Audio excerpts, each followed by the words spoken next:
Hello everyone, this is second part for history, chapter Architecture is Power, Force and Sacred Places. Today we will discuss about the temples of the Deccan. So let's begin. There were two dynasties in the temples of the Deccan. They are Hoysalas and Rashtrakuta. Okay. So Rashtrakutas built temples which were sculpted or made out of a single rock. Example, the Kailasnath temple at Ellora, Maharashtra. Okay. I mean to say that a whole temple or a particular structure is built out of a single rock. Okay. So the next dynasty, which was the Hoysala, which was the dominant dynasty, as I told you that there were two dominant dynasties, they were the Hoysalas and the Rashtrakuta. The Hoysalas also built temples which were hexagonal in shape, like a lotus. For example, Dwar Samudra temple at Halebeedu, Karnataka. So let's begin the next topic.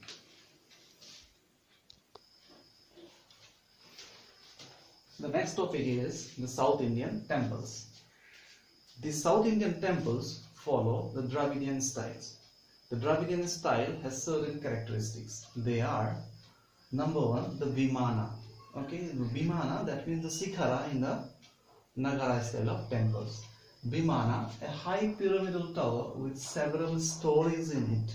Stories, you know, building with several stories, so first floor, second floor, third floor. In the same way, the Vimana consists of several stories and it is in the shape of a pyramidal tower. Next, it stood on a square base. The temple stood on a square base, not the Garbhagriha, okay? The third one, that is the gateways or gopurams. You can see in the South Indian temples there were gateways or gopurams which is topped up by kalasa in every door or entrance. Then you can see the number 4 characteristic, that is there were normally 2 to 4 entrances, one at each cardinal directions. That is, in the north you may get one entrance, in the east you may get one entrance, and in the west and in the south also you may get one entrances there. So do not get shocked if you visit South Indian temples or if you go towards south. Do not get shocked. There may be 2 or 4 entrances for the same temple. In Nagara style of temples, there were only 1 entrances. For an example, Rathas at Mamalapuram is a great example for South Indian style temples. So let's begin with a new topic, that is the birth of Indo-Islamic architecture. The birth of Indo-Islamic architecture. Here we will learn a new style. Okay. Till now we have discussed about 3 styles, mainly Nagara, Dravida and Besara.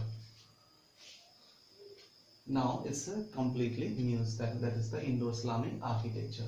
It starts when Muslim rulers came to India and it gave birth of a new style called Indo-Islamic style. Indo-Islamic style or art is a mixture of local Indian style with Islamic style. Okay, it is a mixture or blend of local Indian style and Islamic style. Whereas Islamic style or Islamic art is not alone. It consists of Turkish art, Afghan, Persian and Arabic styles. It also consists of geometric designs, floral patterns and calligraphy, as they discourage the depiction of human figures in art. Now let's see some special features of the mosque. Number 1, scene. an open rectangular courtyard at the center. You can see at page number 54 in your book. On your book you can see at page number 54, seen as there an open rectangular courtyard at the center. Then you can see Liwan, a pillared cloister with several entrances. Then you can see prayer hall is there. Then mihrab showing the direction of Mecca. Mimbar is there, place where priests conduct prayers. And then you can see minar, a high slender tower. Okay, these were the special features of a mosque. The same way we have discussed about some special features of the temple, in the same way the mosque. These were the features. Now let's talk about the classification of Islamic architecture. The classification of Islamic architecture is as follows. There were 3 divisions or classifications in Islamic architecture. Number 1 is the Sultanate style, or you can say imperial style.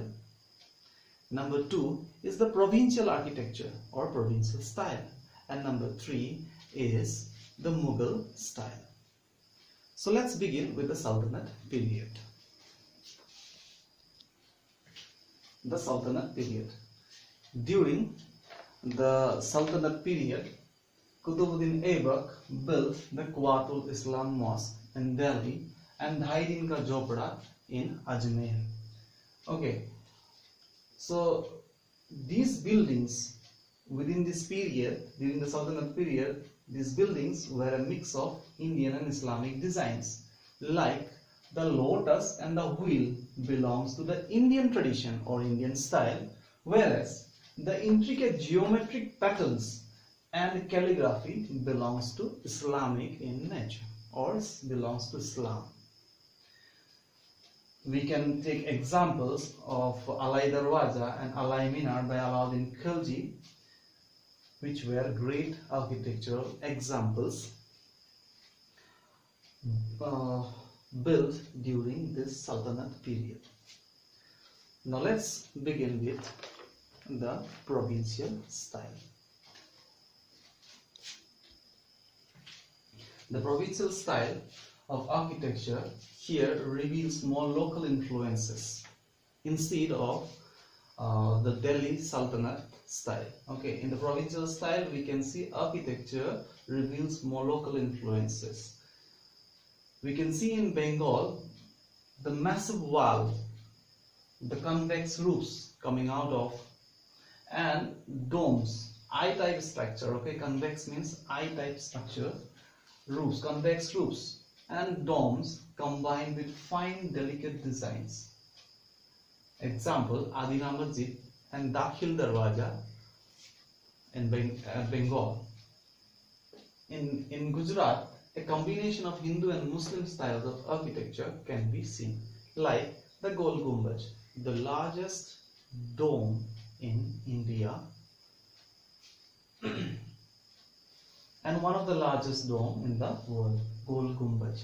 So this is the provincial style. Here what we have seen that provincial style reveals more local influences.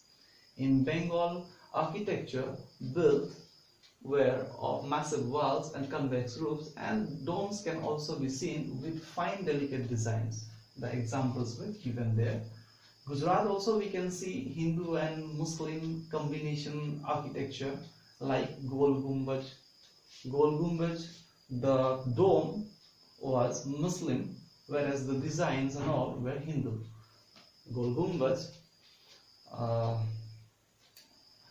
is popular because of the largest dome in India, carrying the largest dome in India. Let's begin with the Mughal period. Here, the Mughal period or the Mughal style, it is considered as the golden age of Muslim architecture, because during this period the style of building was very distinctive, grander and better than earlier Islamic styles. You can see Babur, the first Mughal ruler, introduced ornamental gardens called Bagh. For example, Ram Bagh at Agra. Ornamental gardens, if you do not understand, you can Google it. Ornamental gardens, like a plant can be cut in different shapes or sizes in the shape of an animal, you can see in the parks. Those are ornamental style gardens. Then you can see Akbar's part also. Akbar built Fatehpur Sikri and many more forts and buildings. Okay, one of them is Fatehpur Sikri. Here we can find Buland Darwaja.